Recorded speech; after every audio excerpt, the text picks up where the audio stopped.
Hello, good afternoon. Welcome to Communities Live here on Sheffield Live 93.2 FM. And we have the Sherlocks Frontman Kieran Cook. Good afternoon. How are we doing, buddy? I'm very well, thank you. Thank you for joining me today. No worries, no problem. I've got to talk a little bit about the band. So, you formed in 2010 in the summer, but I want to get a bit more about from you. So, tell us how the band formed. Um, well, back then, the previous members, Josh and Andy, who were brothers. They just moved into the area, Bolton on Dearne, which is a really small ex mining village, and yeah, everybody knows each other in Bolton. It's not a big place, so we quickly became friends. Shared a love of football. We used to play football all the time, and then at that time, I would just start to get into guitar. Same with Brandon with drums, and then found out the older brother Josh, he were playing guitars, and then it was just natural. It all just happened naturally, really. We ended up in my dad's garage, just jamming some tunes, and then before you know it, we are just a band. But we never actually said, "Do you want to be in a band?" It just sort of happened organically, and then I started writing tunes, and here we are. And I've got to ask you, Kieran, who are your main influences? Everything, mate. It changes. Sometimes I'm into. Some days I'll be listening to James, and then some. Like recently, I've been listening to Seahorses, John Squire's old band, and then Led Zeppelin, uh, Police, The Jam, The Flaming Lips, Bob Dylan. Depends what mood I'm in. And we mentioned quite a few influences there, but if there was anybody that you could work with in the near future, who would it be and why? It's a good question. Uh, a question I can never answer quickly. Um, Probably somebody like I don't know, maybe Pete Doherty or the Shed Seven Boys. Maybe we've just been on tour with them. That'd be quite cool to do a tune with them. And I've got to ask you, as a musician yourself, how difficult was it to find that the sound that you're looking for? Because a lot of musicians try to always keep searching for that sound that they're looking for.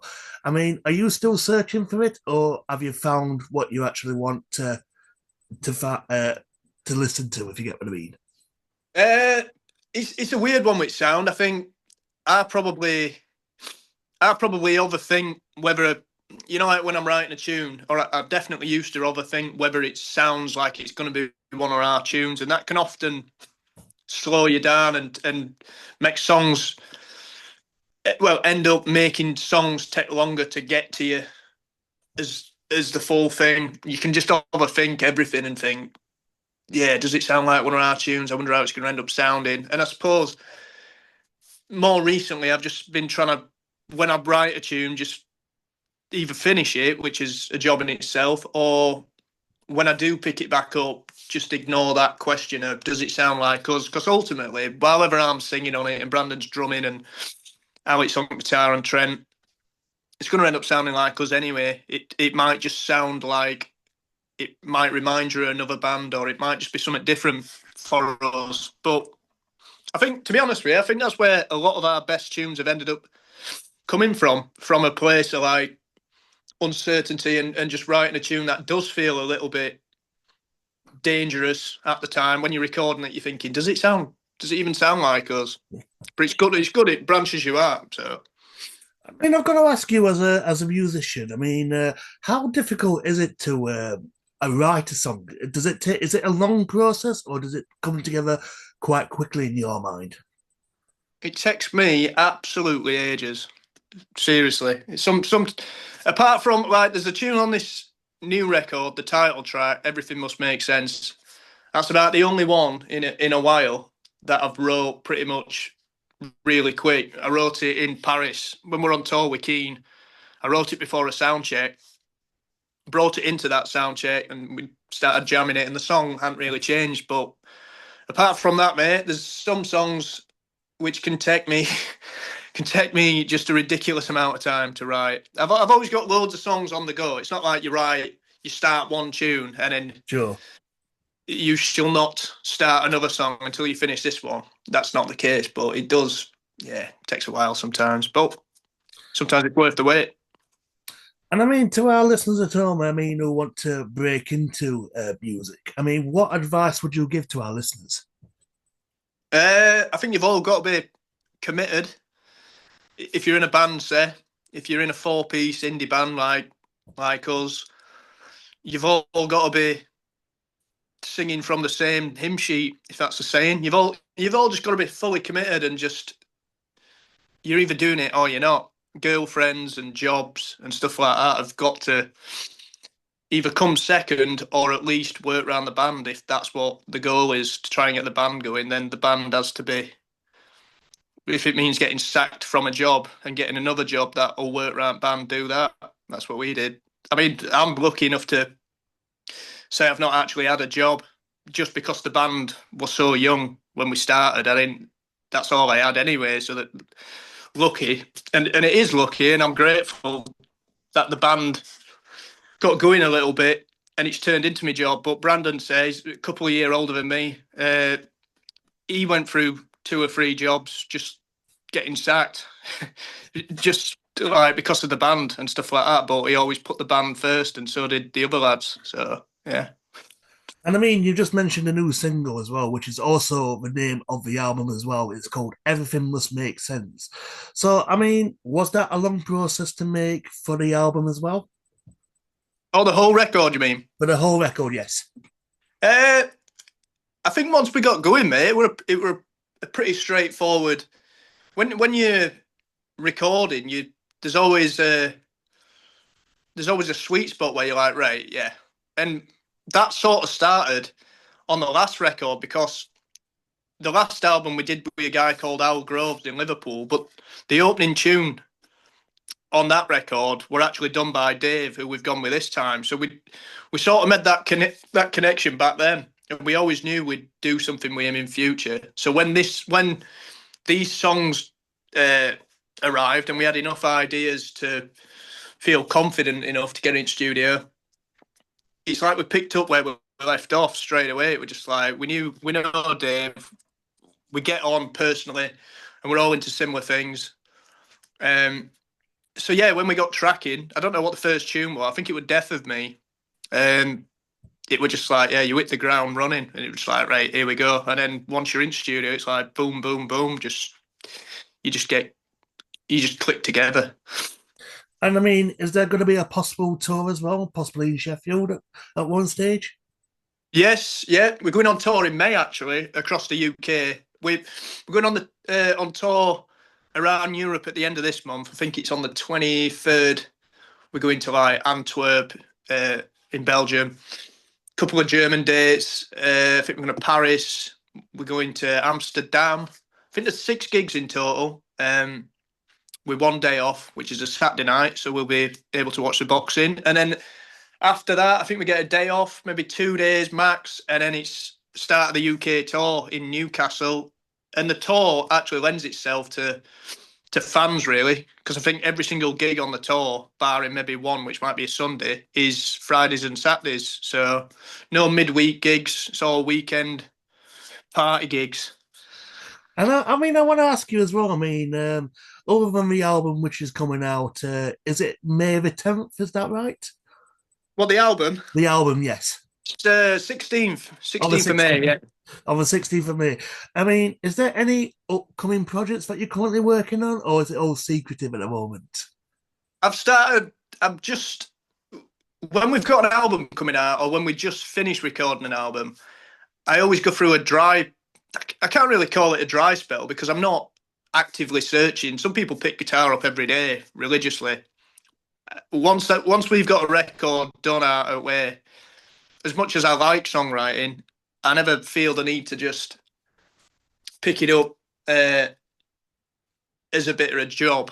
I don't. I like to just pick it up when I want to pick it up, kind of thing, Yeah. and that usually happens a couple of months down the line. Once you've got your record, like the album's coming out pretty soon, So once that's come out, I'm sure I'll start thinking, right, I'll start writing some songs now. But yeah, I don't force it.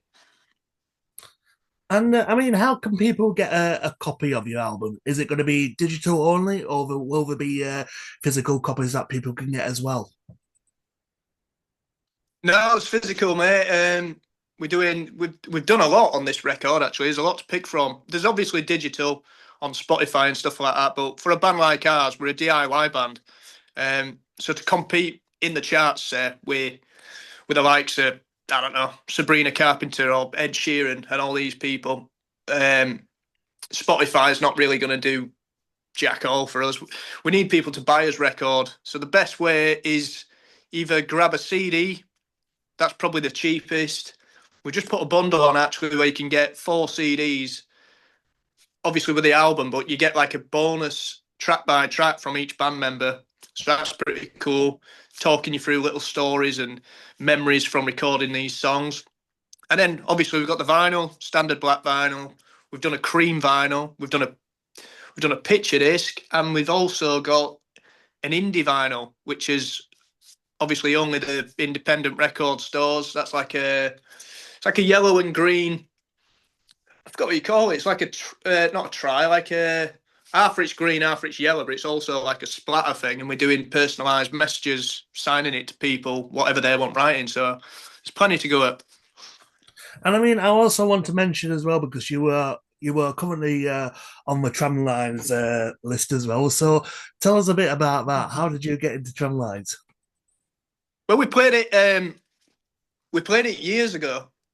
Um, we ended up doing 3 gigs in one day, like moving from pub to pub, and I think it all started there really. And we ended up playing it on Devonshire Green stage one time, and ended up in Leadmill playing on main stage. And we've always just had a real good connection with Tramlines, to be fair. And then just after we ended up doing the main stage back in 2019 or 18. I can't really remember, but yeah, when we went into COVID and we came out of COVID and Yeah. festivals started opening up again, that was Trent and Alex's first gig when they joined, and it seems to have the festival and us have just gone to different levels where we're a lot more popular, especially in Sheffield now.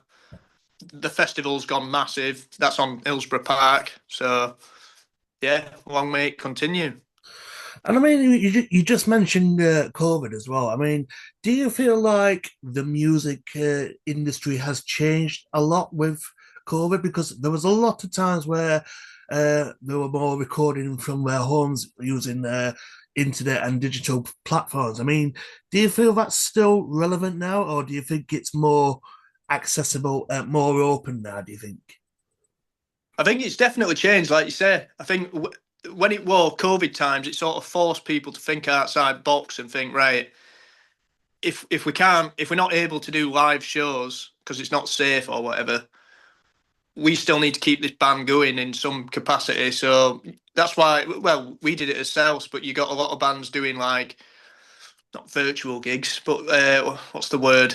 Like basically a gig to an empty room, obviously, but just Sure. video, and then you stream it. And it was a weird time, but I Yeah. think I think since it has opened back up and stuff like that, and we're back with gigs, I think there's definitely been a change just in the crowd. I think people really, really appreciate it a lot more because when we got it took away from us, the world were bloody miserable. We are seeing live bands. People love gigs, and gigs should be a form of escapism and going out and having a good time. So obviously now they're back. I think the crowds have changed.